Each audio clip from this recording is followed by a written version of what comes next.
The late August sun painted Nashville's skyline in shades of amber, as Evelyn Hart sat cross-legged on her apartment's fire escape, her trusted Gibson guitar resting on her lap. Her honey-blonde waves caught the dying light as she absently strummed, a melody that had been haunting her dreams. Below, the city hummed with its usual rhythm, country music spilling from downtown bars, the distant rumble of trucks on Interstate 40, and the persistent chirp of cicadas. "One more time," she whispered to herself, adjusting her fingers on the fretboard. Her small treble clef tattoo peeked out from beneath her sleeve as she began to play, her voice joining the instrument in perfect harmony. The song was a cover of a lesser-known indie track she'd been practicing for tomorrow's open mic night at the Basement East. But something still felt missing. The familiar buzz of her phone interrupted her concentration. Evelyn's sea-green eyes narrowed at the screen, not recognizing the New York area code. Usually she let unknown numbers go to voicemail, but something made her answer this time. "Hello? Is this Evelyn Hart?" The voice was crisp, professional, with that unmistakable Manhattan edge. "Speaking," she replied, setting her guitar aside. "This is Regina Winters from Elite Events NYC. We're organizing a high-profile wedding at the Plaza next weekend, and your name came highly recommended by Christina at Nashville Wedding Network. Would you be interested in performing at the ceremony and reception?" Evelyn's heart skipped a beat. The Plaza, New York City. This wasn't just another local gig at a barn wedding or country club. "I'd love to hear more details," she managed, trying to keep her voice steady. As Regina outlined the requirements, 3 hours of performance, a mix of contemporary and classical pieces, specific songs for key moments, Evelyn's mind raced. The pay was more than she made in 3 months of local shows, and they would cover her travel expenses. "We'll need an answer by tomorrow morning," Regina concluded. The previous performer had to cancel due to a family emergency, and we're working on a tight timeline. Evelyn glanced through her window at her small studio apartment. Sheet music scattered across her bed, a half-empty cup of sweet tea on the windowsill, and her grandmother's old sewing machine in the corner where she altered thrift store finds into her signature bohemian style. Her parents' voices echoed in her head, her father's constant reminder that music is a hobby, not a career, and her mother's gentle suggestion that maybe it was time to use her business degree. "I'll do it," Evelyn said, surprising herself, with the firmness in her voice. "Send me the contract and song list and I'll start preparing right away." After ending the call, she sat in stunned silence for a moment before rushing inside to her laptop. Her fingers flew across the keyboard as she researched the Plaza, its grand ballroom, the acoustics she'd need to account for. This wasn't just another gig. It was an opportunity to showcase her talent in front of New York's elite. Her phone buzzed again, this time with a text from her best friend, Ramona Chen. "Girl, where are you? Open mic sign-up starts in 30, don't tell me you're still practicing that same song." Evelyn quickly typed back, "Major news, coming now, you won't believe what just happened." 20 minutes later, she pushed through the door of their favorite coffee shop, The Morning Grind, where Ramona waited with 2 cups of their usual, chai latte for herself and sweet tea for Evelyn. The small bell above the door chimed as Evelyn rushed in, her oversized denim jacket slipping off one shoulder, revealing a vintage-inspired floral dress underneath. "Spill," Ramona demanded, pushing Evelyn's drink across the table. Her dark eyes sparkled with curiosity behind cat-eye glasses, and her straight black hair was pulled back in a sleek ponytail that emphasized her sharp features. Evelyn took a deep breath and launched into the story. Ramona's eyes widened with each detail, and by the end she was practically bouncing in her seat. "The Plaza? The Plaza? Eve, this is huge. This could be your break." "Or a complete disaster," Evelyn countered, nervously twirling a strand of hair around her finger. "What if I'm not ready for something this big? What if I freeze up?" Ramona reached across the table and grabbed Evelyn's hands, forcing her to stop fidgeting. "Listen to me. You've been ready for years. You just needed the right chance, and this is it. Remember what you always say about your mom's wedding dresses?" Evelyn smiled despite herself. "Every stitch tells a story." "Exactly. And every note, You sing tells yours, so go to New York, get on that stage, and make them remember your voice. Later that night, as Evelyn packed her performance outfits and organized her sheet music, she couldn't shake the feeling that something big was about to change. She'd chosen a mix of elegant, bohemian-inspired dresses that walked the line between sophisticated and unique, exactly like her musical style. Her phone lit up with a message from her mother. "Dad told me about New York. Be careful, sweetheart. Big cities have sharp edges." Evelyn smiled, typing back, "I'll be careful, Mom. Promise." She walked to her window, looking out at the Nashville skyline. The city that had shaped her voice, given her its rhythm, taught her how to turn pain into poetry and heartbreak into harmony. But something about this New York opportunity felt different, like the universe was finally answering all those midnight prayers she'd whispered into her pillow. Opening her laptop, she began researching the wedding couple, Richard Chen and Adelaide Morrison, both from prominent East Coast families. Their story read like a modern fairy tale. Harvard sweethearts, now both successful lawyers, getting married in the most prestigious venue in Manhattan. Evelyn caught her reflection in the window. Honey blonde waves falling past her shoulders, clear blue-green eyes bright with excitement, and that small silver piercing in her left ear catching the lamplight. She looked exactly like what she was, a Nashville girl with big dreams and an even bigger voice. "You can do this," she whispered to herself, touching the treble clef tattoo on her wrist for luck. It had become a habit, a reminder of why she chose this path. Music wasn't just what she did, it was who she was. She spent the next few hours practicing until her neighbors knocked on the wall, a signal that it was well past quiet hours. Collapsing onto her bed, Evelyn set her alarm for an early flight and closed her eyes, dreaming of grand ballrooms and standing ovations. What she couldn't know was that in less than a week, she would step onto a stage in New York City and sing a song that would change not just her life, but the life of someone who wasn't even supposed to be at that wedding, someone who would hear her voice and feel his carefully constructed world begin to crack. But for now she slept, while Nashville's summer night wrapped around her like a familiar melody, and tomorrow waited just beyond the horizon, full of promises and possibilities. Maxwell Reed stood at the floor-to-ceiling window of his Manhattan penthouse, absently turning the silver ring on his pinky finger as he watched the city below. From 50 stories up, New York looked almost peaceful, a glittering maze of lights and possibilities. His reflection stared back at him, tall, imposing in his tailored charcoal suit, blue-gray eyes sharp with the focus that had built his empire but hollow with something else entirely. "Mr. Reed?" His assistant's voice crackled through the intercom. "The meeting with Shanghai starts in 5 minutes. Max checked his father's old Patek Philippe watch, 7:55 a.m. here, 7:55 p.m. in Shanghai.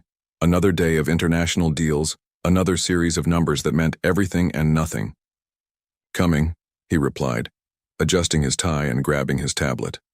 The conference room buzzed with quiet energy as his team prepared for the video call.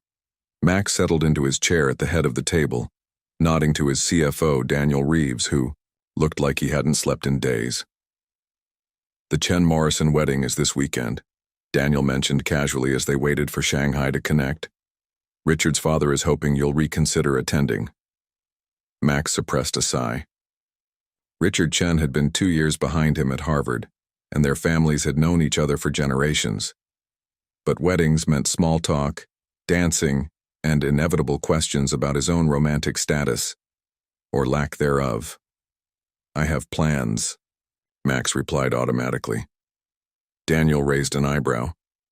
"Driving that '67 Mustang around empty streets at midnight isn't exactly plans, Max." Before Max could respond, the screens lit up with faces from Shanghai, and he slipped into business mode. Numbers, projections, negotiations. This was where he excelled. This was safe. 3 hours later, with the deal successfully closed, Max retreated to his office. The wall of awards and press clippings seemed to mock him today. Maxwell Reed, real estate's rising star. Reed Development Group announces $2 billion project. The Bachelor Billionaire of Manhattan. His phone buzzed with a text from his mother. Darling, the Chens will be devastated if you don't come. Your father would have wanted you there. Max closed his eyes, feeling the weight of those words. His father had been gone for 5 years, but his presence still filled every corner of Max's life, from the watch on his wrist to the empire he now commanded. Fine, he texted back. I'll be there. That Saturday evening, Max's driver pulled up to the plaza, just as the September sunset painted the sky in shades of lavender and gold.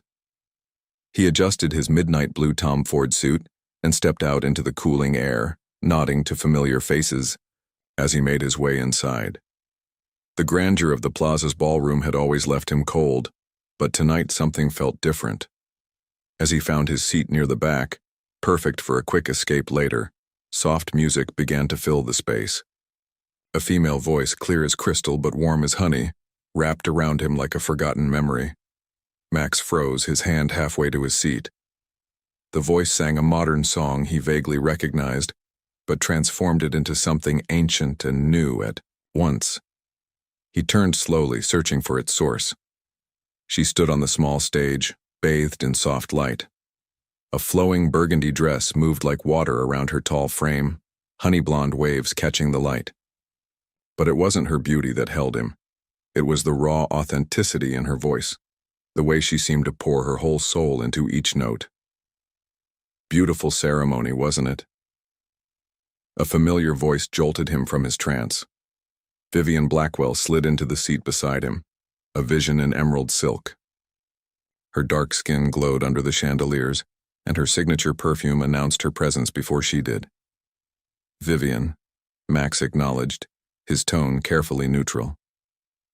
Their history lay between them like a loaded gun.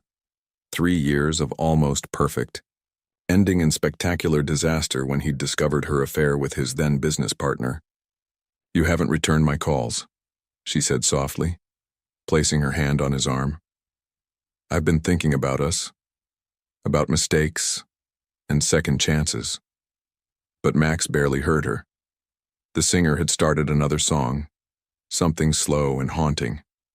Her eyes were closed, lost in the music, and Max found himself holding his breath, afraid to miss a single note. Who is she? He asked, interrupting whatever Vivian had been saying. Vivian's perfectly manicured nails dug slightly into his arm. Some last-minute replacement. Nashville, I heard. Hardly your usual type, darling. Max finally turned to look at his ex, seeing the calculation behind her smile. We don't have a usual anything anymore, Vivian. Excuse me. He moved through the crowd, finding Richard Chen near the bar. The singer, Max said without preamble. Tell me about her.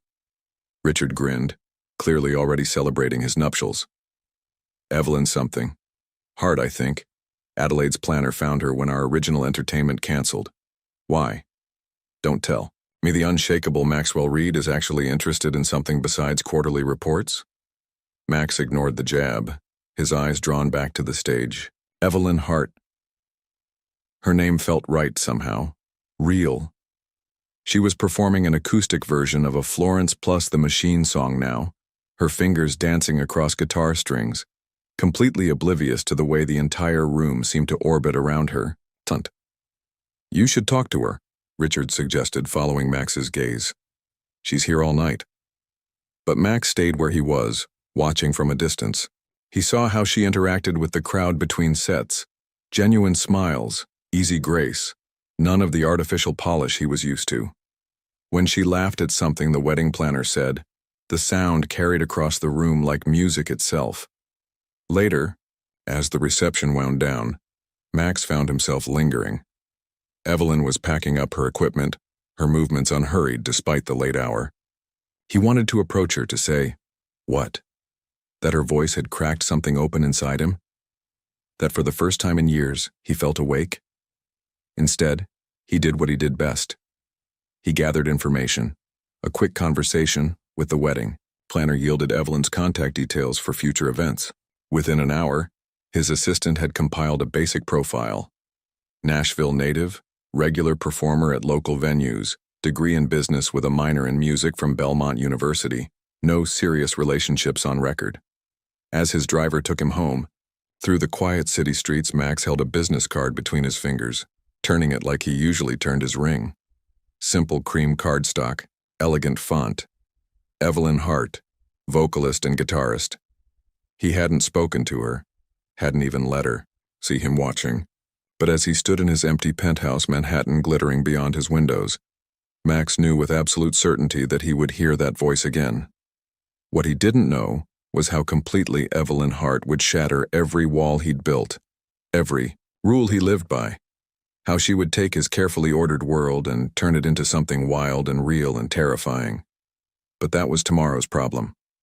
Tonight, he simply poured himself 2 fingers of aged whiskey, sat in his favorite leather chair, and let himself remember the way her voice had felt like coming home to a place he'd never been. The morning after the wedding, Evelyn woke to sunlight streaming through unfamiliar curtains in her Plaza hotel room.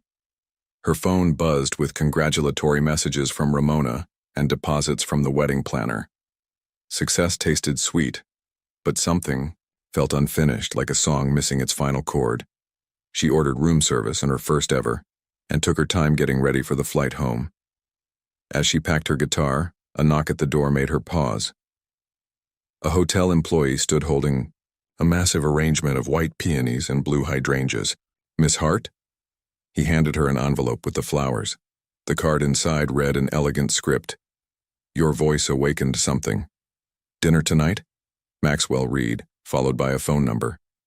Evelyn's fingers traced the embossed letters. The name meant nothing to her, but a quick internet search changed that.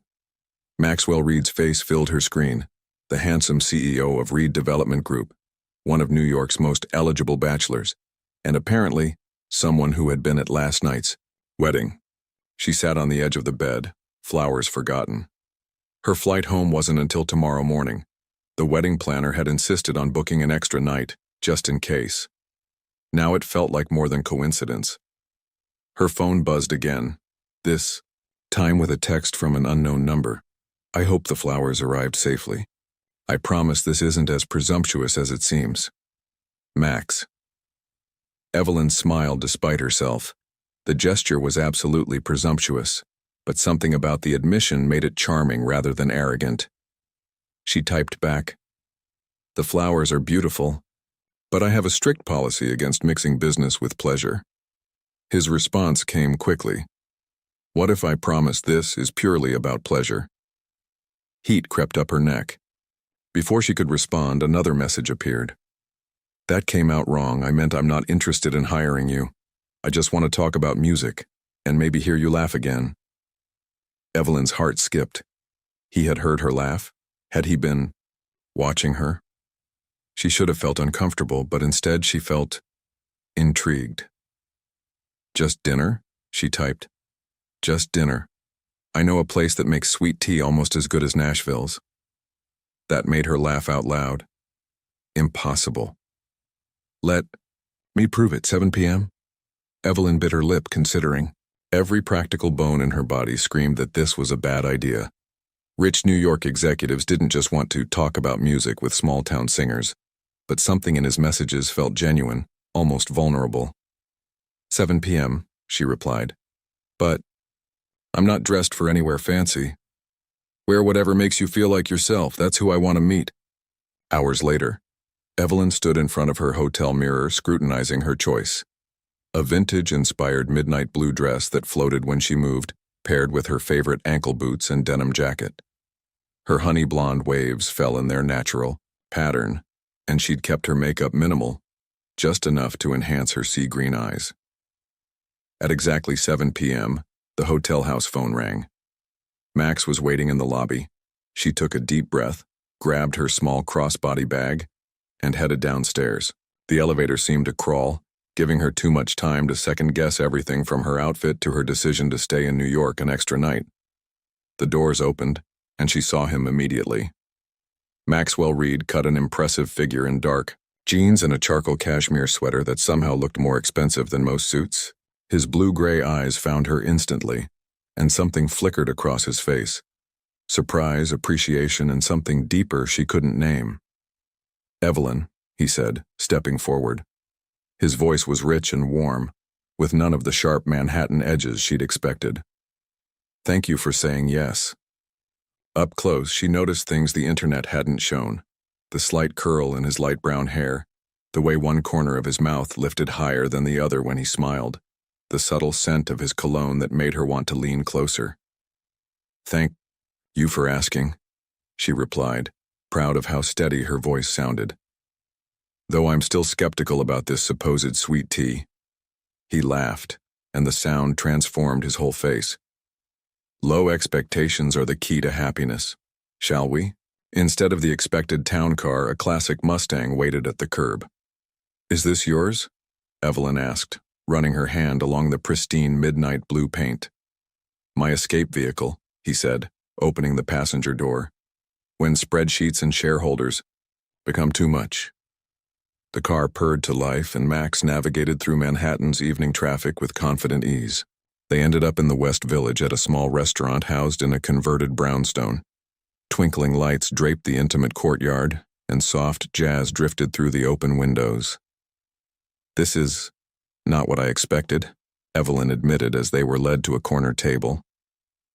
"From me or from New York?" "Both." She settled into her chair, taking in the mismatched vintage plates and mason jar glasses. "It feels almost like home. That's why I love it." Max watched her as she explored the space with her eyes. "It's real, authentic, like your music." Evelyn turned back to him, surprised. "You were there? At the wedding?" "I didn't see you." "I saw you," he said softly. "Heard you first, actually. Your voice." He trailed off, searching for words. It was like hearing something I'd forgotten I needed. The intensity in his gaze made her breath catch.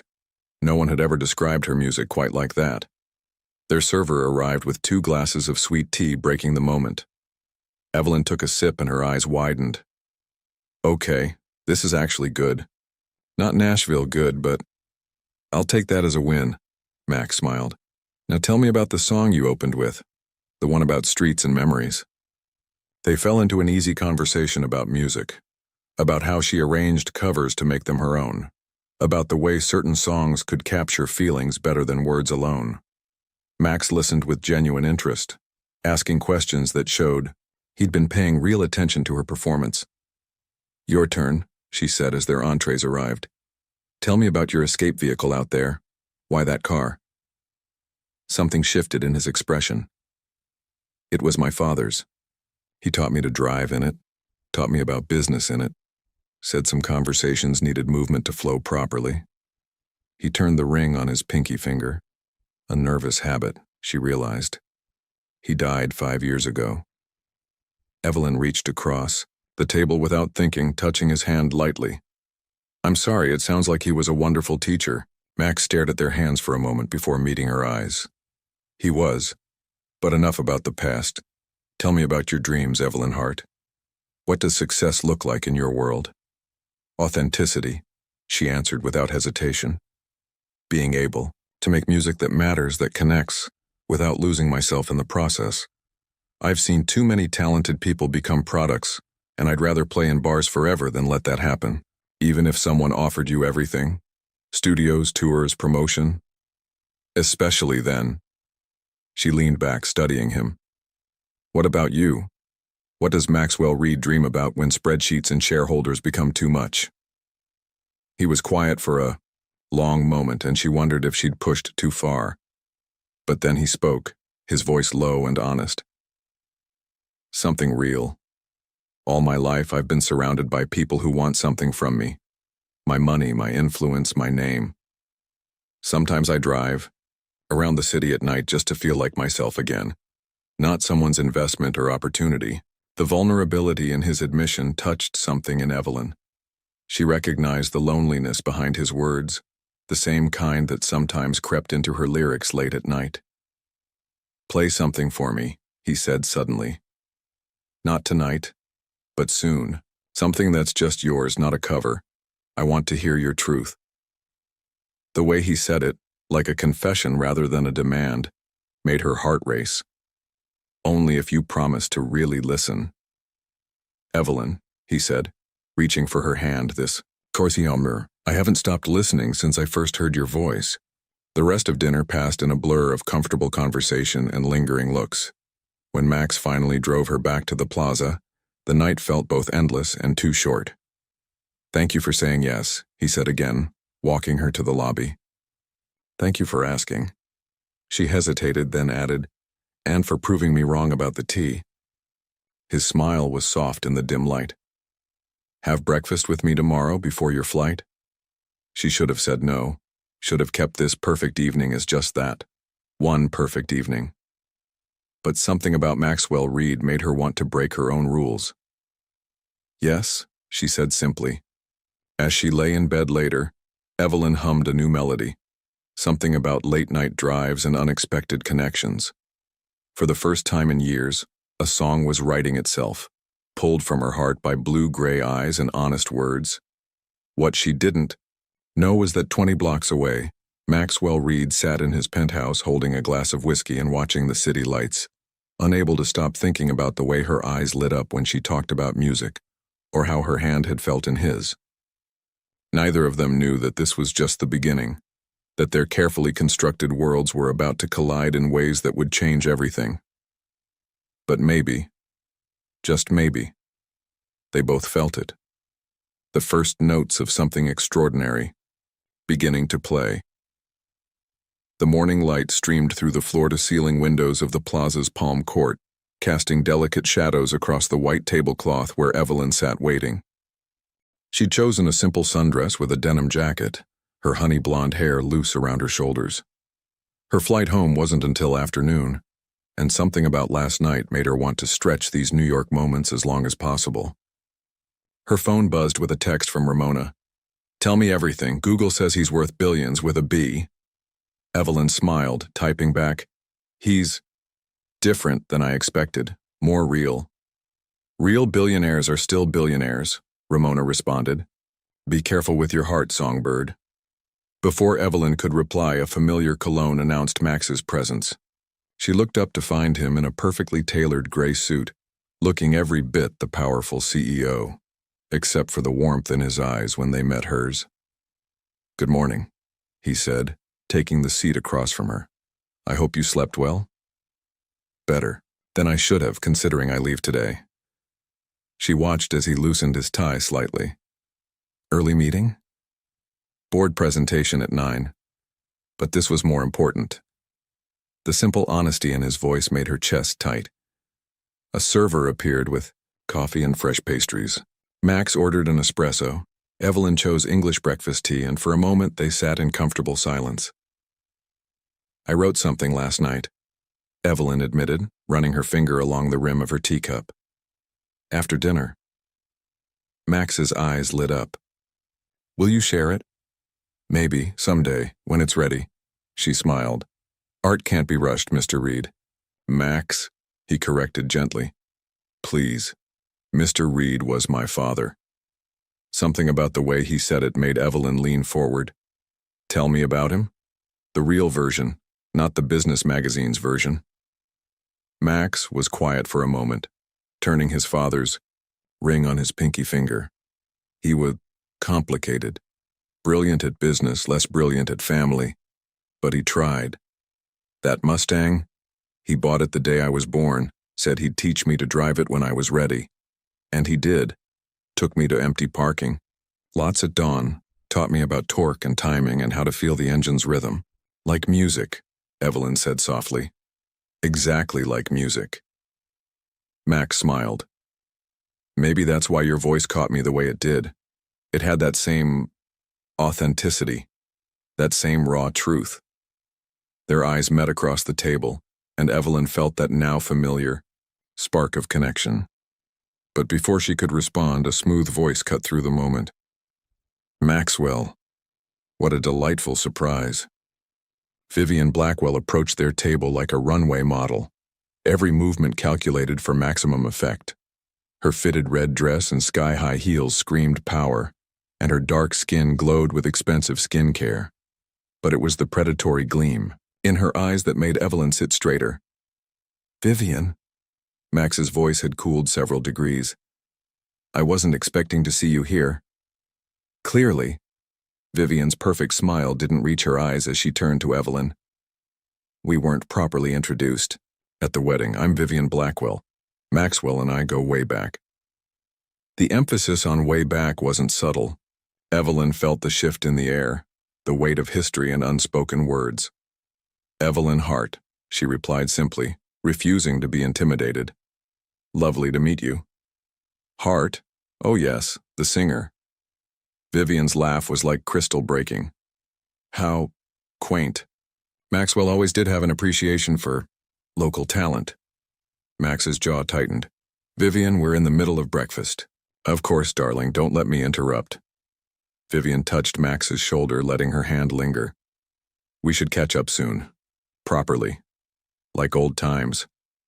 She sashayed away, leaving a trail of expensive perfume and tension in her wake. Evelyn took a careful sip of her tea, studying Max's face. Ex-girlfriend? Ex-mistake, he corrected, then sighed. I'm sorry about that. Vivian has a talent for appearing when least wanted. Rich ex-girlfriend, family connections, obviously still interested. Evelyn set down her cup. Sounds complicated. It's not. Max reached across the table, taking her hand. Vivian is my past. A past I'm not interested in revisiting. His thumb traced circles on her palm, and Evelyn felt her resolve wavering. Max, whatever this is between us, it's real, he finished. That's what scares you, isn't it? That this feels real. The truth of it hit her like a chord struck perfectly. I'm leaving in a few hours, going back to my small apartment, and local gigs, and so don't. Evelyn blinked. What? Don't leave. Stay.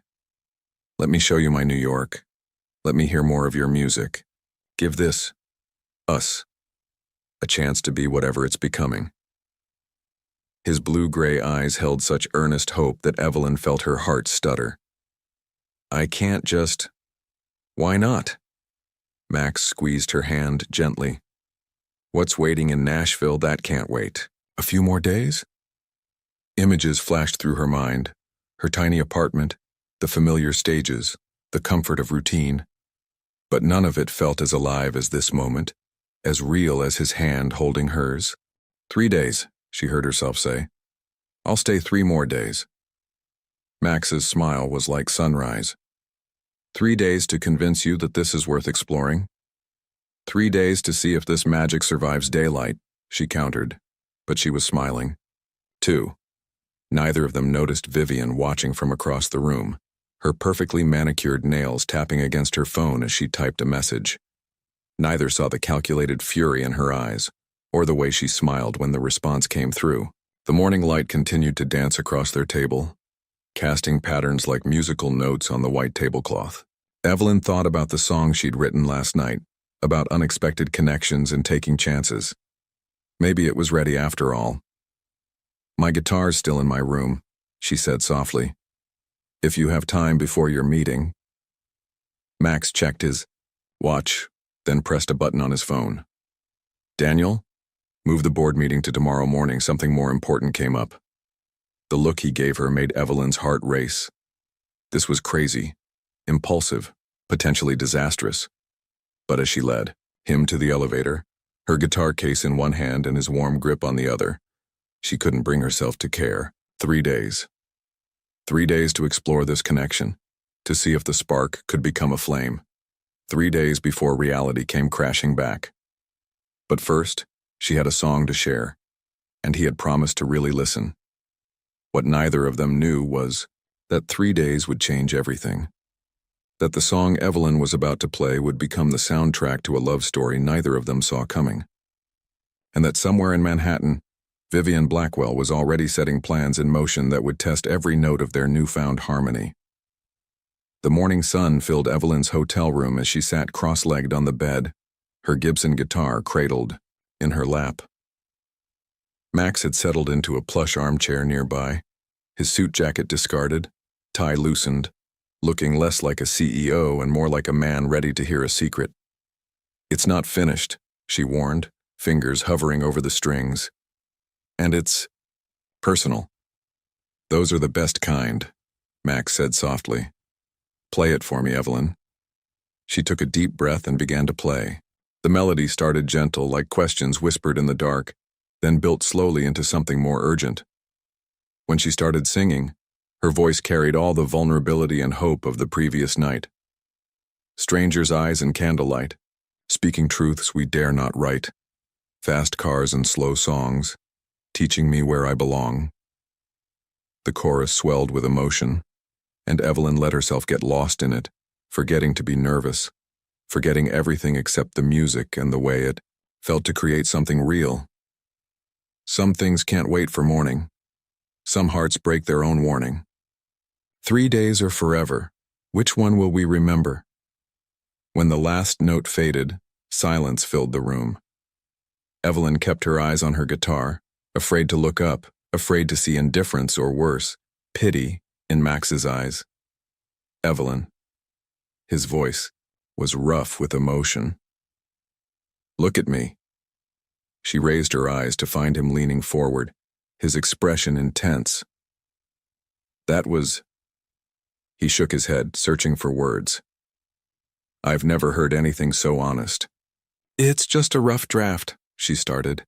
But he was already moving, sitting beside her on the bed, taking the guitar gently from her hands and setting it aside. It's beautiful, he said. You're beautiful. His hand cupped her cheek, and Evelyn felt the world narrow to this moment, this touch. When he kissed her, it was soft at first, a question more than a demand. She answered by sliding her fingers into his hair, pulling him closer, deepening the kiss until they were both breathless. I should go, he murmured against her lips. I have meeting. Stay, she whispered. Just a little longer. He pulled back enough to study her face, his blue-gray eyes dark with desire and something deeper. If I stay now, I'll want to stay forever. The word, forever, should have scared her. Instead, it sent warmth spreading through her chest. 3 days, she reminded him. Let's see what happens. Hours later, they walked hand in hand through Central Park, both slightly rumpled but glowing. Max had canceled his meetings, sent his driver home, and promised to show Evelyn his favorite hidden corners of the city. This is surreal, Evelyn said, watching children sail toy boats on the conservatory water. Yesterday, I was just a Nashville singer doing a gig. Now I'm playing hooky in Manhattan with a billionaire. Max squeezed her hand. Would you prefer I was poorer? She laughed, bumping his shoulder with hers. I'd prefer you were less handsome. It's very distracting. Says the woman who's been driving me crazy since I first heard her voice. He pulled her close, kissing her temple. Are you hungry? I know a place. His phone buzzed, interrupting the moment. Max glanced at it and frowned. Everything okay? Evelyn asked. Just work. Daniel's worried about the Shanghai deal. He pocketed the phone without responding. Come on. You haven't lived until you've tried Giovanni's pizza. But as they walked, Evelyn noticed his hand kept straying to his phone, his expression growing more concerned with each notification. At the small Italian restaurant, tucked away on a quiet street, she finally called him on it. You should take care of whatever it is, she said, watching him check his messages for the 10th time. I don't want to be responsible for your empire crumbling. Max looked up, chagrined. I'm sorry, it's just... There are some complications with the deal. Nothing I can't handle tomorrow. Max? She reached across the table, taking his hand. I'm not going anywhere. Well, not for 3 days. Anyway, handle your business. He studied her for a long moment. Have dinner with me tonight? My place, I'll cook. You cook? I have hidden depths, he smiled. Plus, I want to show you something. The way he said it made her heart skip. Okay, dinner at your place.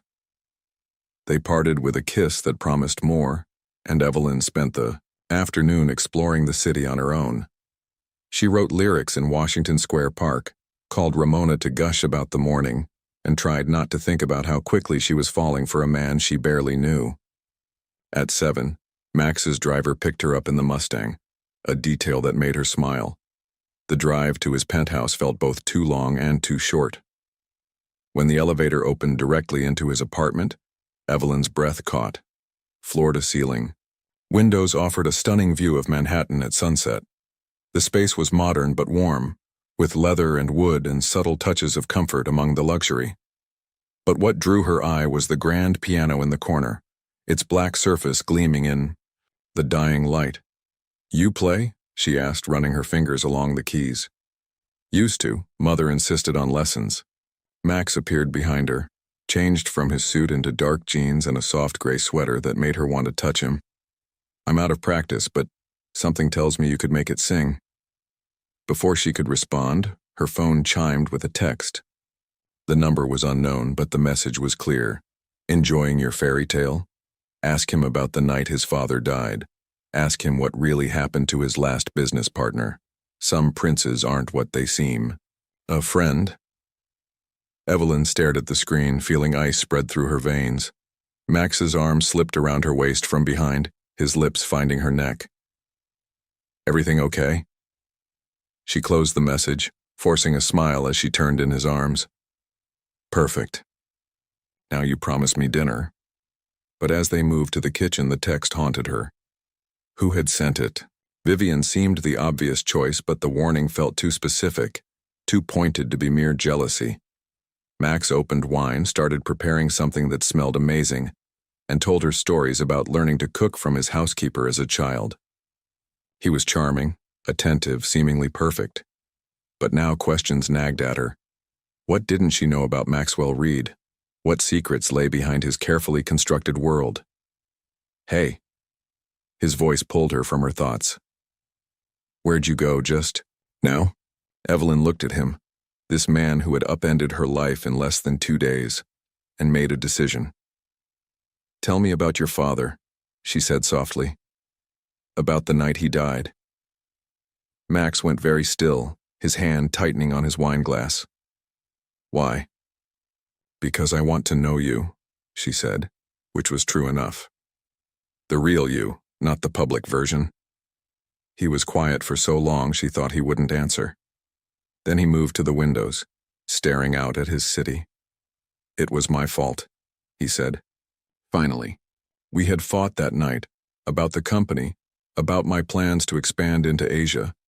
He was driving angry, distracted. The crash..." Evelyn went to him, touching his arm gently. "Max.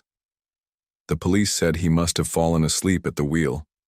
Simple accident, but I knew if I hadn't pushed him that night." He turned to her, his eyes dark with old pain. "Is that what you wanted to know? That I'm responsible for my father's death?" "No," she whispered, stretching up to kiss him softly. "I wanted to know what hurts you, what makes you human." He kissed her back with desperate intensity, like a drowning man finding air. When they finally parted, he rested his forehead against hers. "Stay with me tonight," he breathed. "Not just dinner. Stay." Every rational thought said to slow down, to be careful. But Evelyn was tired of being rational. She was tired of safe choices and careful steps. "Yes," she said simply. What she didn't say was that someone wanted her to doubt him, wanted to plant seeds of suspicion. What she didn't ask about was his last business partner, or what other secrets might be hiding behind his vulnerability. Instead, she let him lead her to the piano, let him pull her down beside him on the bench. "Play something with me," he said. "Something new." As their fingers found the keys together, as new melodies emerged from their collaboration, Evelyn pushed away her doubts. She had 3 days to discover the truth about Maxwell Reed. 3 days to decide if this symphony they were creating was worth the risk of a broken heart. But for now, she would live in this moment, in the music they made together, in the way his body felt pressed against hers as night fell over Manhattan. For now, she would believe in the magic. The anonymous text could wait until morning. Low, jazz played from hidden speakers as Max and Evelyn shared the last of their wine, the remains of dinner long forgotten. The city lights sparkled beyond the windows, creating an intimate cocoon around them. Their impromptu piano duet had evolved into Evelyn teaching Max the chords to her newest song, his hands following hers across the keys, learning her rhythms. "You're a natural," she said, watching him pick up the melody. "Why did you stop playing?" Max's fingers stilled on the keys. After Father died, it felt wrong. He'd paid for every lesson, sat through every recital. Playing without him there seemed impossible. Evelyn placed her hand over his. "Music heals, Max. Sometimes it's the only thing that can reach those broken places inside us." He turned to her, the intensity of his gaze making her breath catch. "Is that what you're doing to me? Healing me?" Before she could respond, he kissed her, deep, passionate, with none of the careful restraint from earlier. Evelyn melted into him, letting the last of her doubts fade away as his hands tangled in her hair. "Stay," he whispered against her. Lips, not a question this time. "Yes," she breathed. Max stood, pulling her up with him. In one smooth motion, he swept her into his arms, making her laugh in surprise. "I've wanted to do this since I first saw you on that stage," he said, carrying her toward his bedroom. "Careful," she teased, though her heart was racing. "A girl might think you planned this." "I plan everything, Evelyn Hart." He set her down gently in his room, where the city lights painted patterns across his massive bed. "Except you. You're the most beautifully unplanned thing that's ever happened to me." Their kisses grew heated, hands exploring, breathing ragged. When Max's lips found her neck, Evelyn gasped, clutching his shoulders. "Wait," she managed. He pulled back immediately, concern in his eyes. "Too fast?" "No, I just—" She touched his face gently. "I want you to know this isn't something I do. Fall into bed with men I barely know." "I know." He kissed her palm. "I don't either. With women, I mean. This is different." The vulnerability in his voice made her heart ache. She pulled him down for another kiss, slower this time, savoring every moment. Their clothes fell away between kisses and whispered words of encouragement. When they finally came together, it was with an intensity that surprised them both. Not just physical connection, but something deeper, as if their souls recognized each other. Later, wrapped in soft sheets and each other, Evelyn traced patterns on Max's chest while he played with her hair. The city hummed below them, a distant lullaby. "Tell me a secret," she murmured, feeling safe and cherished in the darkness. Max was quiet for a moment. "I'm terrified." "Of what?" "Of how much I feel for you already." His arms tightened around her. "Of how easy it would be to fall in love with you." Evelyn's heart skipped. "Is that such a bad thing?" "It is when I've only known you 3 days. When you're leaving in 2, when my life is—" He sighed. "Complicated." She propped herself up on an elbow, studying his face in the dim light. "Because of Vivian?" "Partly." He wouldn't meet her eyes. "There are things about my past, about the company. Like what happened to your last business partner." Max went very still. "How do you know about that?" Evelyn sat up, pulling the sheet around herself. "Someone texted me, warning me about you." "Vivian." His voice was hard now. "What exactly did she say?" "It was an unknown number. They mentioned your father's death and your former partner. Said you weren't what you seemed." She watched his reaction carefully. "Was it Vivian?" Max sat up too, running a hand through his disheveled hair. "Probably. She's bitter. Things ended badly between us." "How badly?" He was quiet for a long moment. "My previous business partner, James Crawford, was having an affair with her while we were together. When I found out, I bought him out of the company. He and Vivian moved to London together. And 6 months later, he died in a boating accident." Max's voice was carefully neutral. "Vivian blamed me. Said I'd orchestrated it somehow as revenge. It was nonsense, of course. I was in Shanghai when it happened. Evelyn absorbed this, thinking about the warning text. Why would she try to turn me against you? Because she's back in New York and alone. James left everything to his ex-wife, not her. Now Vivian's trying to work her way back into my life, and you're in her way. He reached for her hand. Evelyn, I swear to you, I had nothing to do with James's death. She looked at their joined hands. I believe you. But I need to know what other complications might be waiting. I'm falling for you, Max. Hard and fast and probably foolishly. I need to know what I'm falling into. He pulled her close, kissing her forehead. No more secrets, I promise. Tomorrow I'll tell you everything about the company, about my father, all of it. Just stay here with me tonight. Let me hold you.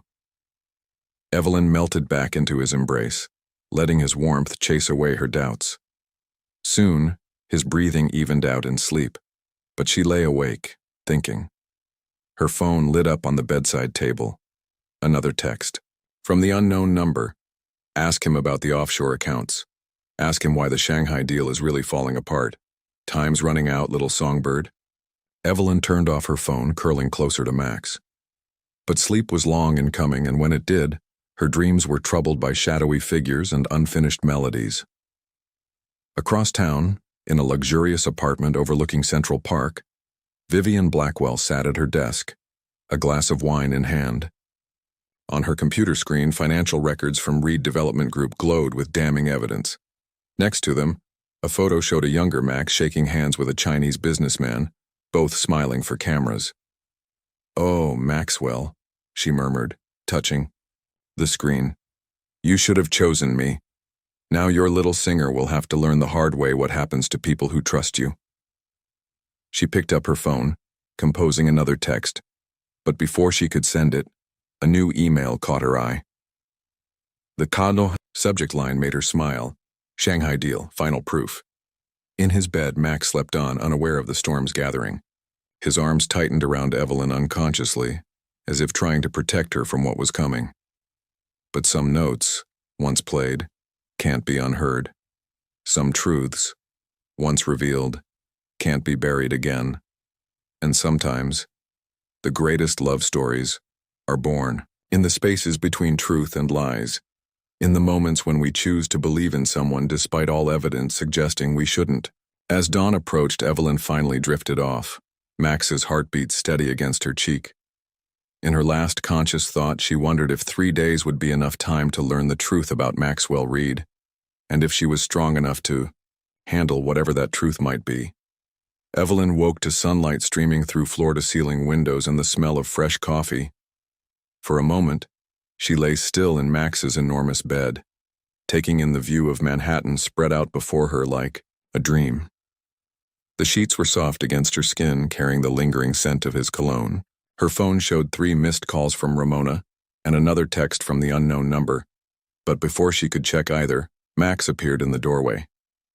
He was already dressed in a sharp navy suit, though his feet were bare and his hair still damp from the shower. "Good morning," he said, carrying 2 coffee cups. "I didn't want to wake you, but I have an emergency board meeting in an hour." "The Shanghai deal?" Evelyn sat up, accepting the coffee gratefully. She noticed the tension in his shoulders, the way he kept checking his watch.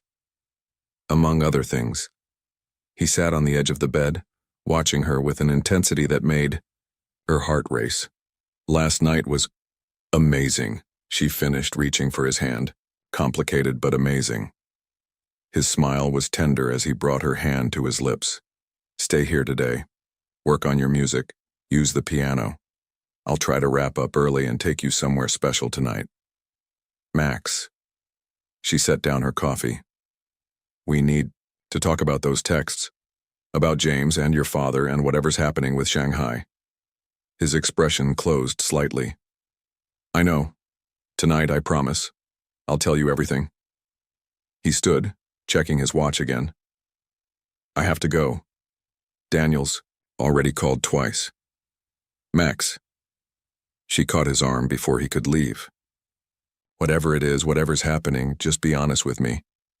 He cupped her face in his hands, kissing her deeply. tonight," he whispered against her lips. Then he was gone, leaving Evelyn alone with her thoughts and the glittering city beyond, the windows. She spent the morning exploring his apartment, finding hints of the man behind the billion-dollar facade. A worn copy of The Great Gatsby on his nightstand, old vinyl jazz records carefully preserved, photos of a younger Max with his father beside the Mustang. At the piano, she worked on her new song, the one about taking chances and falling too fast, but her concentration kept breaking as her phone buzzed with notifications. Finally, she checked the latest text from the unknown number. "Board meeting's about to start. Watch how quickly empires fall. Turn on CNBC." Her hands shaking slightly, Evelyn found the remote and turned on Max's massive TV. The financial news channel was running a breaking story. Reed Development Group under investigation. Sources claim evidence of illegal dealings in Shanghai project. Her heart stopped as she read the ticker. Anonymous whistleblower provides documents suggesting widespread corruption. CEO Maxwell Reed named in offshore account scandal. Her phone rang. Ramona. "Eve, are you seeing this? It's all over. The financial news. I'm seeing it." Evelyn's voice felt distant to her own ears. "Ram, I spent the night with him." "Girl?" Ramona's tone was gentle but worried. "Get out of there. Now. This is bigger than some whirlwind romance." "He said he'd explain everything tonight." "And you believe him?" Before Evelyn could answer, the elevator chimed. Her heart jumped, but instead of Max, Vivian Blackwell stepped out looking immaculate in a white pantsuit. "I'll call you back," Evelyn said quickly, ending the call. "Miss Hart." Vivian's smile was razor sharp. "I hoped I'd find you here. We need to talk. How did you get in?" "I still have the codes. Maxwell never changes them." Vivian moved through the apartment like she owned it, trailing perfectly manicured fingers along the piano keys. "I assume you've seen the news?" "Did you do this?" Evelyn demanded. "The texts, the scandal?" "I merely exposed the truth. Something Maxwell has never been good at." Vivian produced a USB drive from her purse. "Everything's here. The real records of the Shanghai deal, proof of what happened to James, even evidence about the night his father died. The question is, what are you going to do with it?" Evelyn stared at the drive. "Why are you showing me this?" "Because despite what Maxwell thinks, I loved him once. Real love. Not this fairy tale you two are playing at." Vivian's expression softened slightly. "He's not a bad man, Evelyn, but he is his father's son. Ruthless when it comes to business, willing to do whatever it takes to win. You're trying to turn me against him. I'm trying to save you from what happened to me." Vivian set the drive on the piano. "Read it or don't. But know this. By tonight, these documents will be in the hands of the SEC. Maxwell's empire is about to crumble, and anyone too close to him will fall too." She turned to leave, then paused. "Oh, and that song you were working on? The one about taking chances? Maybe add a verse about looking before you leap." After Vivian left, Evelyn sat at the piano for a long time, staring at the USB drive. The TV continued to buzz with speculation about Reed Development Group's future. Her phone lit up with another text, this time from Max. "Don't watch the news. Don't trust anything you hear. I'm handling it. Please be there when I get home." Tears burned in her eyes as she picked up the drive. Everything in her screamed to trust Max, to believe in the connection they'd forged. But the journalist's daughter in her, the one who'd learned to question everything, couldn't ignore the evidence piling up. She plugged the drive into her laptop. Hours later, as the sun set over Manhattan, Evelyn sat in Max's living room with her guitar, playing the song she'd written about him. But now the lyrics about fate and destiny felt hollow, tainted by what she'd learned. The elevator chimed again. This time it was Max who stepped out, looking exhausted and haunted. When he saw her, relief flooded his face. "You're still here." He moved toward her but stopped when she stood up, backing away. "Tell me it's not true," she whispered. "Tell me you didn't know about the workers in Shanghai, about the bribes, about James's insurance policy." The color drained from Max's face. "You've been talking to Vivian." "I've been reading the truth." Evelyn's voice broke. "Did you really think you could hide it forever?" "Evelyn, please." He reached for her, but she moved away. "Let me explain." "Explain what?" "How you let your father drive drunk that night, because you knew his death would let you take control of the company. How you arranged for James to die after you found out he was gathering evidence against you. Or how about the families in Shanghai, who lost everything because of your development project?" "It's not that simple." His voice rose with desperation. "Yes, I've done things I'm not proud of. Yes, I've made choices that look terrible on paper, but everything I did was to protect the company, to protect the thousands of people who depend on us for their livelihoods. And that makes it right?" "No." He sank onto the piano bench, looking defeated. "No, it doesn't make it right, but meeting you, for the first time in my life, I wanted to be better, to be worthy of how you look at me." Evelyn felt tears sliding down her cheeks. "How can I trust anything you say now?" "Because I love you." The words hung in the air between them. 2 days, Evelyn. It took 2 days for you to completely upend my world, to make me want to change everything. Her heart ached with the sincerity in his voice. "Love isn't enough, Max. Not when there's blood on the money that bought this view." She picked up her guitar case, glad she'd never fully unpacked. "I'm going back to Nashville. Early flight, already booked." "Evelyn, please." Max's voice cracked. "Stay. Help me fix this. Help me become the man you thought I was."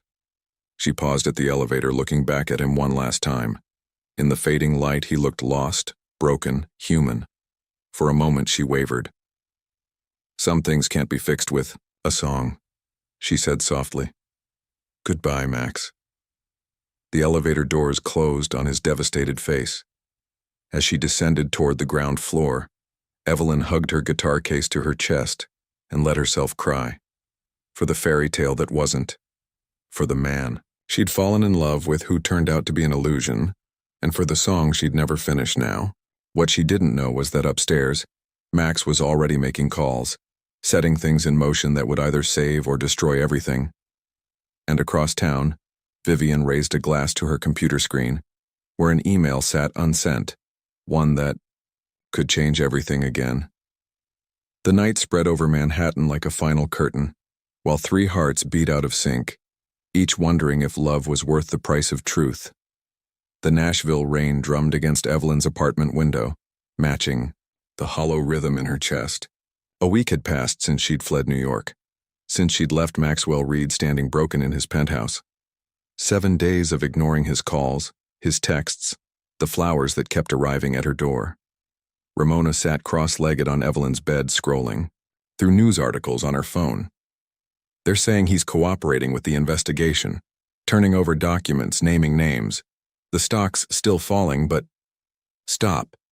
Evelyn pressed her fingers to her temples. "I can't hear any more about him. You're going to have to face it eventually." Ramona's voice was gentle. "The press found out about you. They're calling Eve. Everyone wants to know about the mysterious singer who spent 3 days with Maxwell Reed right before his empire started crumbling." Evelyn stared at her guitar, propped in the corner where it had sat untouched since her return. Every time she tried to play, all she could hear was Max's voice. All she could feel were his hands guiding hers across piano keys. Her phone buzzed. Another text from the unknown number that had started it all. "Missing him yet? There's more to the story. Meet me at the morning grind. 2 p.m. "Don't go," Ramona said, reading over her shoulder. "It's obviously Vivian trying to manipulate you again." But something in Evelyn's gut told her this wasn't Vivian. The style was different, more direct. She checked the time, 1:30 p.m. "I need to know," she said, standing. "I need to understand all of it." The coffee shop was nearly empty when she arrived, the afternoon lull making it easy to spot the man sitting in the corner. He was older, distinguished, with silver hair and sharp eyes that tracked her approach. "Miss Hart." He stood, offering his hand. "I'm Robert Chen, Richard's father. Evelyn's heart skipped. The wedding, it felt like a lifetime ago. You sent the texts? Some of them. He gestured for her to sit. Vivian provided the information, but she didn't know I was involved. Please, let me explain. A server brought coffee, neither of them would touch. Robert Chen folded his hands, on the table studying Evelyn with eyes that missed nothing. Maxwell Reed is not his father's son, he said finally. That's what everyone got wrong, including Vivian. Howard Reed was ruthless, yes, but he had lines he wouldn't cross. Maxwell erased those lines years ago. Why are you telling me this? Because you're the first person in years who made him want to redraw them. Robert pulled out a folder, sliding it across the table. The night Howard died, he had evidence, proof that Maxwell had been embezzling funds, setting up shadow companies. He confronted his son, threatened to turn him in. The crash wasn't an accident. Evelyn's hands shook as she opened the folder. Inside were photos, documents, a handwritten letter from Howard Reed, dated the day he died. And James Crawford? Got too close to the truth. Maxwell didn't arrange the accident directly, he's too smart for that. But money can buy many things, including convenient tragedies. Evelyn felt sick. Why didn't you take this to the authorities? Howard was my friend. I've spent years gathering evidence, waiting for the right moment. When I saw you at the wedding, saw how Maxwell looked at you. Robert's eyes softened. I thought perhaps you could reach him, make him confess, make it right, make it. Instead, I ran away. You did the right thing. He touched her hand gently. But now I need your help. Maxwell's trying to get ahead of the investigation, offering up smaller players to protect himself. If he succeeds, everything Howard died, trying to expose will stay buried. Evelyn stared at the documents, her mind racing. What do you need from me? Go back to New York.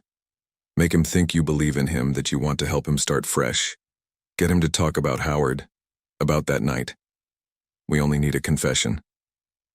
You want me to wear a wire? It wasn't a question. We want justice. For Howard, for James, for all the others Maxwell has destroyed climbing to the top. Evelyn closed the folder, pushing it back across the table. I can't. Not because I don't believe you, but because... She swallowed hard. Because I still love him. God help me. Even knowing all this, I still love him. Robert Chen's expression hardened. Love won't bring back the dead, Miss Hart. Or help the families he's ruined. No. Evelyn stood, her voice steady despite her racing heart.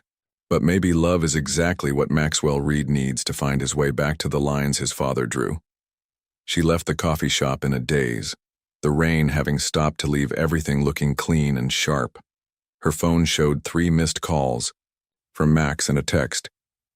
I'm in Nashville. Please let me explain. Not excuses, just truth.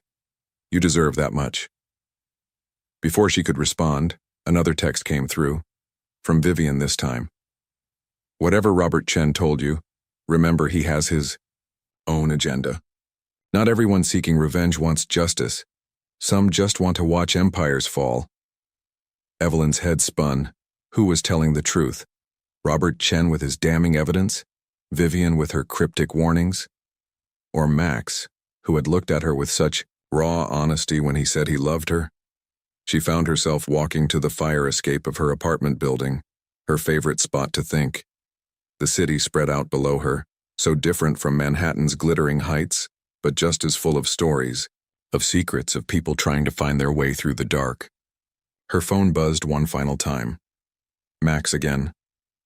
I'm at the Bluebird Cafe. Our song is still unfinished. Help me write the ending it deserves. Evelyn closed her eyes, feeling the weight of choices pressing down on her. She could go to him, here, his side, risk her heart again. Or she could call Robert Chen, agree to help bring down the man who might have killed his own father. Or maybe there was a third option, one that could lead to truth and redemption both. Opening her eyes, she made her decision. The next move would change everything, she knew. But some songs needed to be finished no matter the cost. She picked up her guitar for the first time in a week and began to play. letting the music guide her toward whatever came next. In her mind, she could still hear Max's voice saying he loved her, still feel the way his hands had moved over piano keys. Some melodies couldn't be forgotten even when broken. Some loves couldn't be denied, even when stained with darkness. And sometimes, the hardest notes to play were the ones that led to truth. The Bluebird Cafe glowed like a beacon in the Nashville twilight, its neon sign casting blue shadows across the rain-slick pavement. Evelyn stood across the street, her guitar case heavy in her hand, watching through the window as Max sat alone, at a corner table. Even here, surrounded by the casual atmosphere of her world, he looked every inch the billionaire CEO in his tailored suit, though his usual perfect posture was bent with worry. She'd made her decision on that fire escape, looking out over her city. Now she just had to be strong enough to follow through. Taking a deep breath, she pushed open the door. The familiar scent of coffee and worn wood wrapped around her as conversations hushed. Several regulars nodded in recognition, but their eyes lingered on Max, clearly wondering what brought Manhattan royalty to their sanctuary. Max stood when he saw her, hope and fear warring in his expression. "You came. This is my home," she said simply, setting her guitar case down. "The question is, why are you here?" "Because this is where you are." He gestured to the chair across from him. "Please, just listen." Evelyn sat, noting the untouched whiskey in front of him, the way his hands couldn't quite stay still. Up close, she could see the toll of the past week in the shadows under his eyes, the slight stubble on his jaw. "Robert Chen found you," he said. It wasn't a question. "Yes." "And he told you about my father, about that night." "Yes." Max turned his father's ring on his pinky finger, a nervous tell she'd come to recognize. "What he told you, it's not the whole truth." "Then tell me, all of it. No more half-truths, no more protecting me or yourself." Evelyn leaned forward. "If you love me like you say you do, give me the truth I deserve." The live music stage behind them was empty, but the silence between them felt full of unsung melodies, of words fighting to be heard. "My father was dying," Max said finally, his voice low and raw. "Cancer. He'd hidden it from everyone except his doctor, but I found out. The night of the crash, he'd received his final prognosis. 3 months, maybe less." Evelyn's heart squeezed, but she stayed silent, letting him continue. "The evidence he had against me? Real. I had been moving money, setting up shadow companies. But not for myself.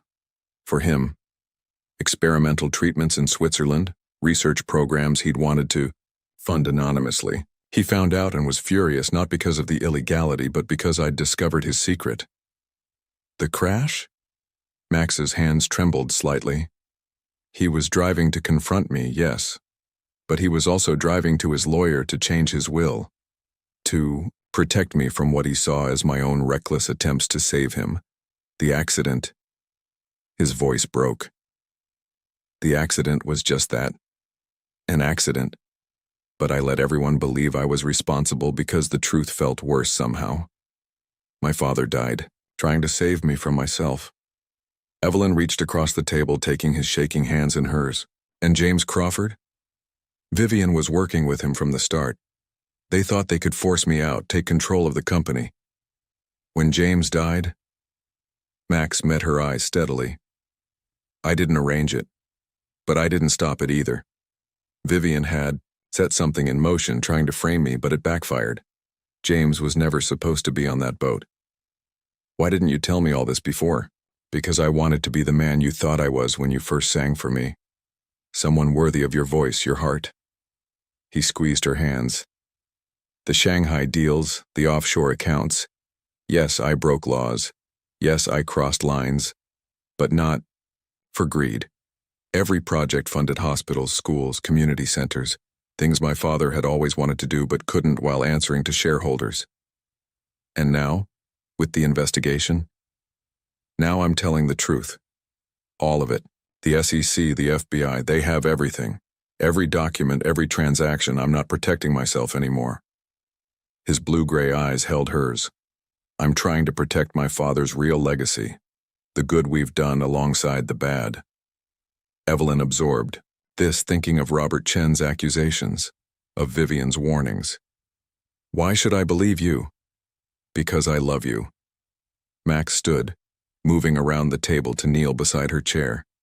The gesture drew gasps from nearby tables, but he seemed not to notice.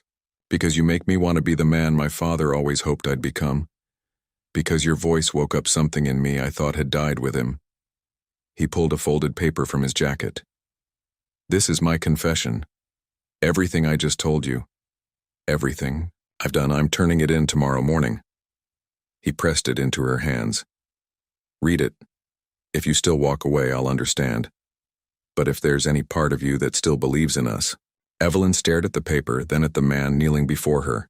This complicated, flawed, loving man who had upended her world in the space of 3 days.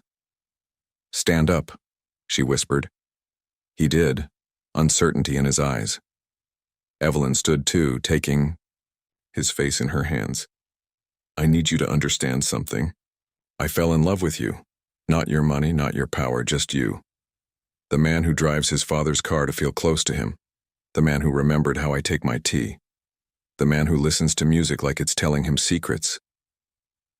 Evelyn, I'm not finished. She took a shaky breath. If we do this, if we try again, it has to be built on truth. Complete truth. No more secrets. No more protecting each other from the hard parts. Anything, he breathed. She picked up her guitar case. Then come with me. There's something I need to show you first. Outside, the Nashville night had turned soft with misty rain. Max followed her to her car without question, even when she drove them to the city's outskirts to a small cemetery overlooking the Cumberland River. My father's not dead, she said as they walked between the headstones. But my mother is. Right here. She stopped at a simple marker. Caroline Hart. She died when I was 16 trying to save her wedding dress shop during a flood. The same determination, the same stubbornness I see in you. She had it too. The need to protect what matters, no matter the cost. Max stood, silent beside her as she continued. I understand choosing wrong things for right reasons. I understand living with regret. But I need you to understand something too. She turned to face him, rain dripping from her hair. Love isn't just about grand gestures or protected secrets. Sometimes it's about standing in the rain, telling hard truths and choosing to build something new from the broken pieces. Max pulled her close, his suit getting soaked as he held her. Then let's build something new, together. No more secrets, no more shadows. Evelyn buried her face in his chest, breathing in the familiar scent of his cologne mixed with rain. The song I wrote about us, it's not finished yet. Then let's finish it. He pulled back enough to see her face. Whatever comes tomorrow. With the investigation, whatever Robert Chen or Vivian try to do, we'll face it together. Just don't let go this time. She kissed him then, in the rain, among the memories of those who'd loved too fiercely, too completely. When they broke apart, she whispered against his lips, "Take me home." But as they drove back toward the city, neither of them saw the car following at a distance or recognized Vivian behind the wheel, her expression set with determination. Neither knew that Robert Chen was meeting with federal agents presenting evidence that went far beyond what Max planned to confess. The night wrapped around them like a promise, but tomorrow waited with its own plans, its own revelations. For now, though, they had rain and truth and each other. Sometimes that had to be enough. Dawn broke over Nashville with the promise of storm clouds gathering on the horizon. Evelyn woke in her small apartment to find Max already awake, sitting at her window with his phone in hand. The worried crease between his brows told her everything she needed to know. "How bad?" she asked, pushing herself up. "Worse than we thought." He turned to her, his blue-gray eyes troubled. Robert Chen didn't just go to the FBI. He went to every major news outlet. The story's breaking now. Evelyn grabbed her own phone, seeing the headlines flooding in. Reed Empire Built on Lies? Maxwell Reed, The Dark Truth Behind the Billions. Sources claim Howard Reed murder, not accident. They can't prove any of it, Max said, but his voice was hollow. The confession I wrote? It's not enough anymore. They want blood. A sharp knock at the door made them both jump. Evelyn opened it to find Ramona looking frantic. Turn on the TV, she said, pushing past them. Now. The local news was showing a live press conference. Vivian Blackwell stood at a podium, her elegant composure a stark contrast to her devastating words. I can no longer remain silent about what I witnessed. Maxwell Reed's corruption goes beyond mere financial crimes. The night Howard Reed died, I was there. I saw everything. Max's face went ashen. She's lying. She wasn't there. She didn't even know me then. But she knew your father, a voice said from the doorway. Robert Chen stepped into the apartment, followed by 2 federal agents. She was his secretary, wasn't she, Maxwell? Before, she reinvented herself as the sophisticated Vivian Blackwell. Understanding dawned on Max's face. Victoria Bennett. You worked for my father's personal office. And saw everything, Robert confirmed, including what really happened that night. The federal agents moved forward, but Evelyn stepped between them and Max. Wait, please. Let him tell the truth, the real truth. Max's hand found hers, squeezing tight. That night, I went to the office to confront my father about the cancer treatments. Vivian, was there late, like always. She heard everything. The argument about the illegal accounts, about the treatments, about his plan to change his will. And then, Robert pressed. Then he left, to drive to his lawyer. I stayed behind, destroying evidence of the offshore accounts. But Vivian, Max closed his eyes. Vivian followed him. I did. Everyone turned to find Vivian herself in the doorway, still in her press conference outfit. I followed him because I loved him. Howard Reed was everything his son isn't, honorable, principled, kind. He'd promised to leave everything to charity, to expose the corruption. I couldn't let that happen. You? Max's voice broke. You caused the crash? I meant to stop him, to talk to him. Tears slid down Vivian's perfect makeup. But he was so angry, driving so fast. When I pulled up alongside him, tried to get him to pull over, he swerved. The federal agents moved quickly, then cuffing Vivian as she continued, her composure finally cracking. I let you believe you were responsible, Maxwell. Let the guilt eat at you while I worked my way into your life, into your company. It should have been mine. Howard promised. That's enough. Robert Chen's voice was gentle but firm. Maxwell, the confession you wrote. Do you still have it? Max pulled the paper from his jacket, handing it over. Everything I did is in there. The illegal accounts, the Shanghai deals, all of it. But not my father's death. Never that. The older man read it carefully, then passed it to the agents.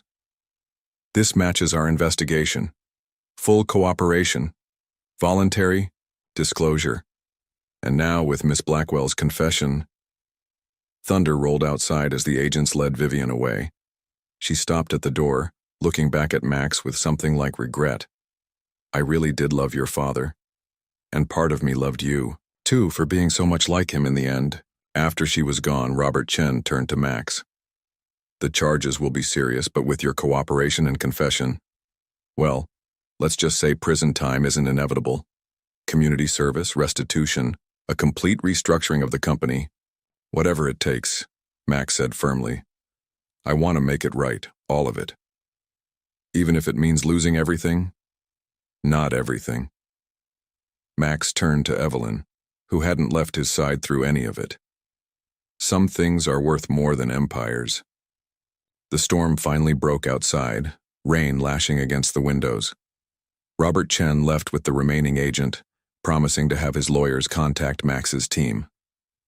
When they were alone, Evelyn led Max to her piano, a simple upright nothing like his grand piano in New York. Play with me, she said softly. Our song needs an ending. His hands joined hers on the keys, and together they found the melody they'd started that first night. But this time, when Evelyn began to sing, the words were different. Some truths take time to tell, some hearts take time to heal, but love that's built on honest ground is the only love that's real. Max's voice joined hers on the chorus, rough but sincere. 3 days or forever, now we know which one we'll choose. Through storms and tender mercies, some songs refuse to lose. Later, as they sat tangled together on her small couch watching the rain, Max asked, "What happens now?" "Now we build something new," Evelyn said, tracing the lines of his palm. "Something honest, something real. Even with all the chaos coming, the trials, the media, the restructuring, even with all of it." She kissed him softly. "You're not your father's son anymore, Max. You're becoming your own man. That's worth every storm we'll face." He pulled her closer, breathing in the scent of her hair. "Marry me." She laughed. "That's not building slowly." "No," he agreed, "but it's building honestly. Marry me, Evelyn Hart. Help me create something better than what came before. Something worthy of your voice, your heart."